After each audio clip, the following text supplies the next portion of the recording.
First of all, let me tell you what this was to. The question she asked is that the only way fundamentally things will change in India when the central government changes. And she felt that Jayalalitha made a mistake in bringing down the Vajpayee government, which of course I don't agree. I'll explain to you why.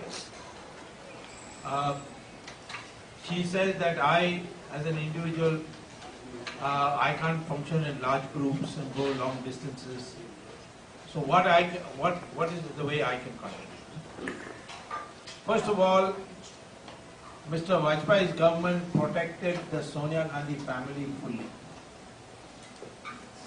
I'll tell you 3 instances of how he protected them. First is Mr. Rahul Gandhi was arrested in Boston airport on September 26th, 2005. And he was caught with $160,000 in cash and a bag of white powder, which I'm told was heroin, but I have no confirmation of that part. Mr. Vajpayee got his Municipal Secretary Brajesh Mishra to call up Condoleezza Rice and said that he should be released by the FBI.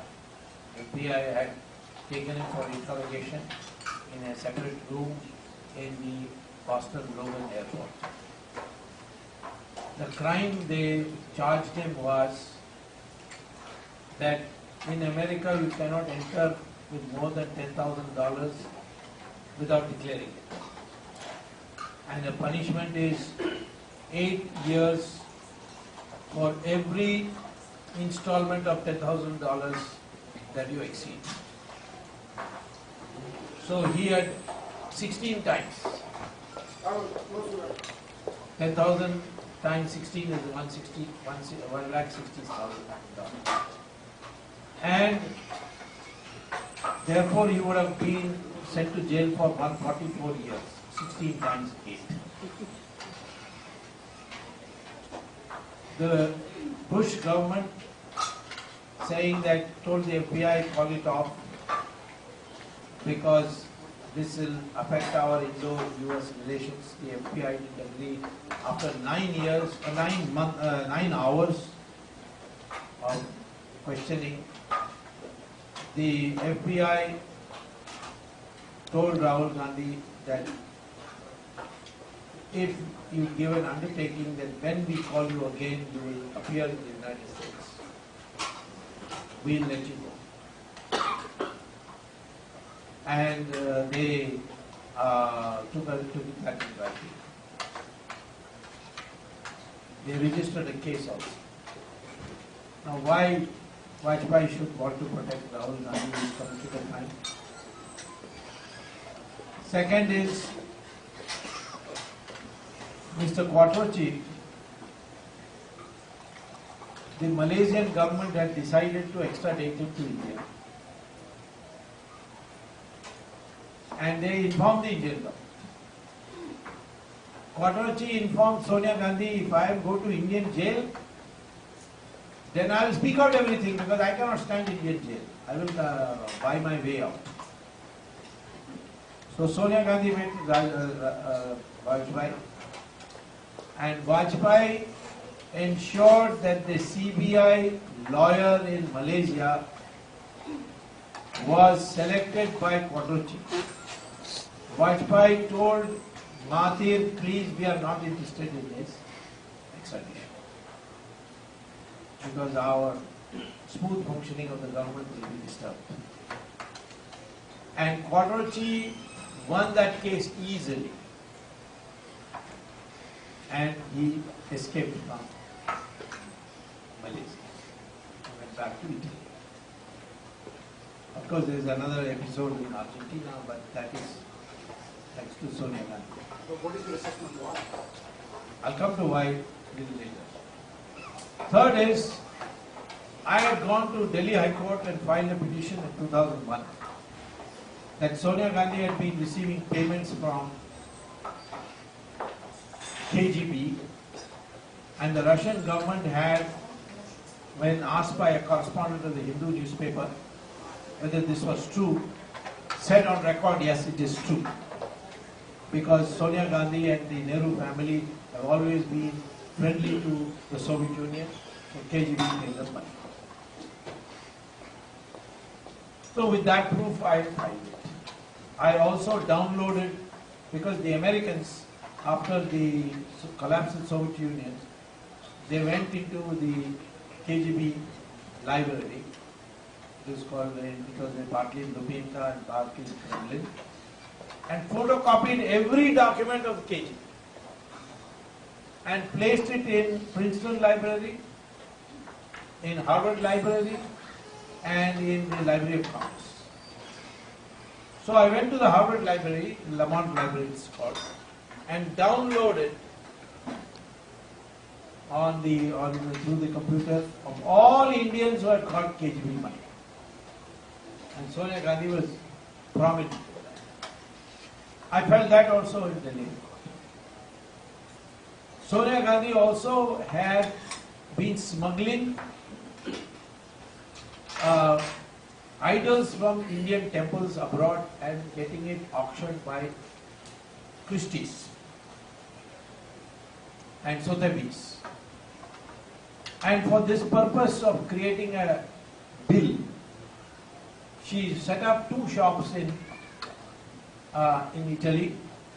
One was in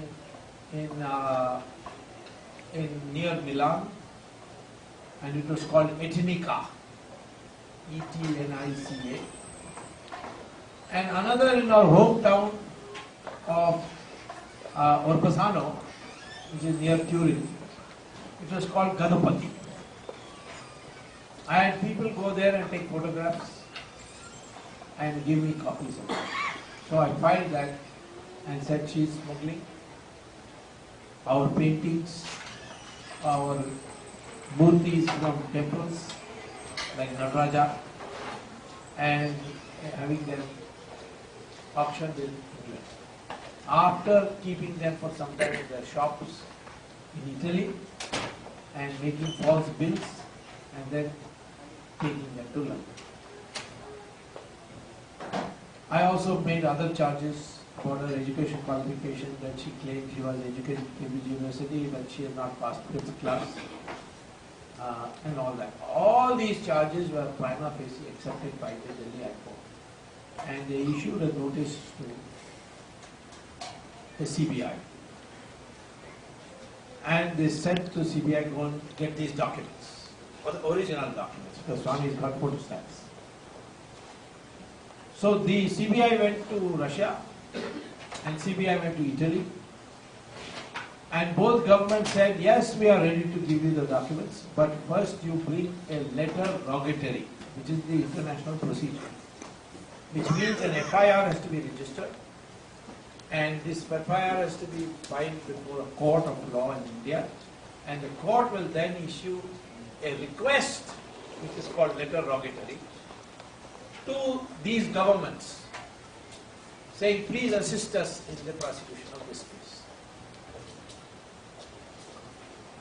So the matter came up in court. So I argued, now let the government register an FIR and go to court and get a letter rogatory. The counsel for Raju Ramachandran, who was a counsel for the CBI, he said, this is a sudden development, I need instructions from the government. So please give me 2 weeks adjournment. So 2 weeks adjournment was given. I also agreed. Reasonable request. And after 2 weeks when the court assembled, the counsel for the CBI was changed from Raju Ramachandran to one Mr. Malhotra, who is a congressman, who takes up Sonia Gandhi's cases in election matters and all that. And I was surprised. I asked Mr. Arun Jaitley, how did you change? He was the law minister later on. How did you change this man? and bring a congressman. He said Mr. Atal Bihari Vajpayee instructed him to do it. No FIR, nothing, we cannot agree.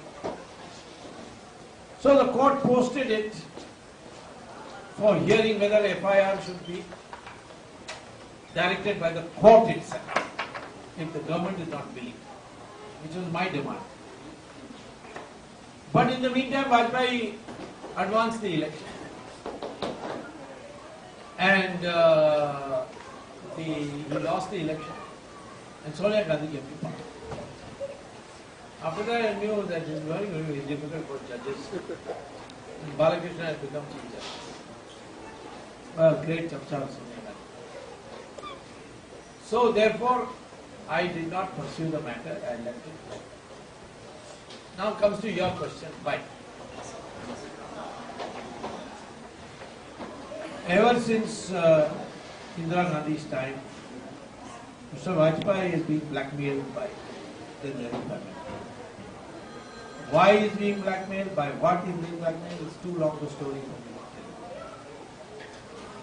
tell. Someday if you call me on a special lecture on Vajpayee, I will. Because then you will ask me, how do you know this? How do we know this? What is the proof? I must have all that ready. But broadly speaking, Mr. Vajpayee has much to hide. One thing he has definitely to hide, that during the emergency he wrote apology letters to Indira Gandhi saying that what Jayaprakash Narayan did was wrong. And that he is sorry for it. And therefore, please let me out of jail. Indira Gandhi let him out of jail. He gave an undertaking. So all this put together, his government was hand in glove with Sonia Gandhi. And therefore, Jayalalitha one day told me we should bring this government down. And I was also game for it. And that's how we brought it down. We brought it down by one vote. At that time, I did not know that Sonia Gandhi and Vajpayee also had a deal. I only thought Indira Gandhi and Vajpayee had a deal. Because Rajiv Gandhi was my friend, he didn't think very highly of Vajpayee. But therefore I assumed his wife will be also like that. Later on I came to know that these two also had a deal. So to bring down this government, Sonia Gandhi agreed to help us because she wanted to put pressure on Vajpayee on that Kotochi matter. The government will not appeal that case. Blocked it. And once she got the deal, she left us halfway. That's why midterm poll came. And Vajpayee came back. So even if Jayalalitha had not decided to bring down the government, Vajpayee government continued. It was just there was no loss. And all those 5 years they protected. So that's why I supported Jayalalitha at that time.